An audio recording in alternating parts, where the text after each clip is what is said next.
Okay, we've talked about turning the other cheek, and which means that we come against what the other person has said in dishonoring us or done in dishonoring us. And we say, no, that's not true.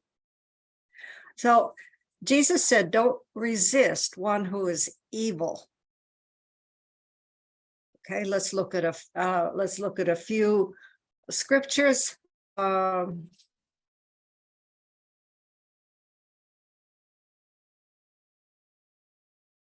Jesus didn't go to sleep. He resisted. We remember the turning of the tables and some of the things he said to the of the time. And Ephesians 6:3 tells us to take on the whole armor of God so that we can withstand. Well, what do we withstand? Well, we know that we don't fight against people. What we fight against principalities and powers and wickedness in high places. That's in Ephesians 6 also. And James 4:7 says, he tells us to submit to God and resist the devil so that he'll flee. On Peter 5:9, it says, resist the devil. Stand firm in your faith. So our battle will ultimately not be against flesh.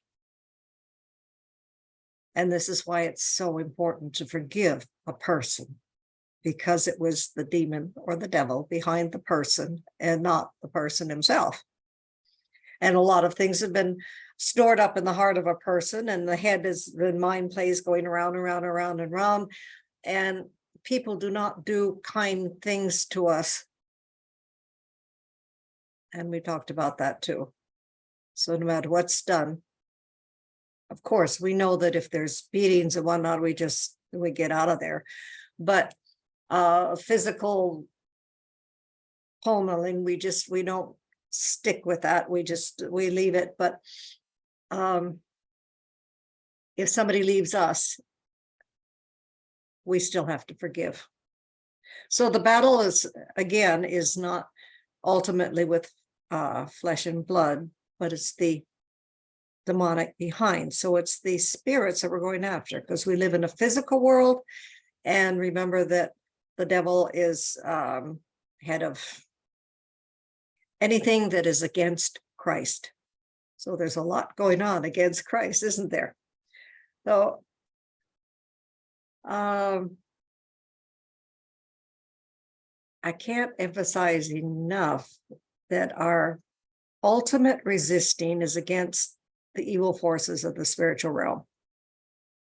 So we do that in the power of the words that Holy Spirit prays through us. We do that, that's spiritual warfare. Prayer goes on all the time by many people. And we start to practice it by hearing what Holy Spirit wants us to pray out of the word, and that's what we proclaim.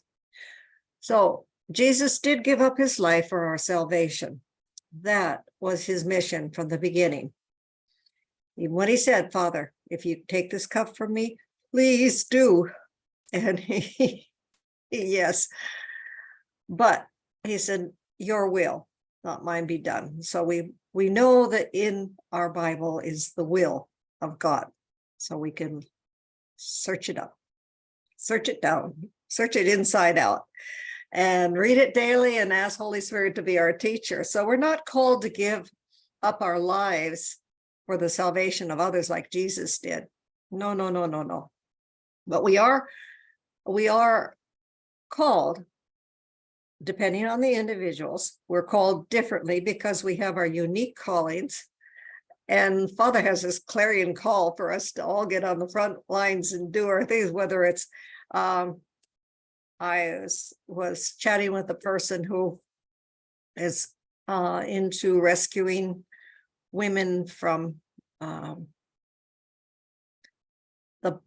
young girls and young boys who have been trafficked for sex reasons. But there are many things in this world that we are to help with. So he tells us there will be sufferings and there will be deaths, and there's still many examples of godly Christians in history who show that it is right to protect our lives and to escape if we can. I was reminded of Brother Tang, Tan, in China.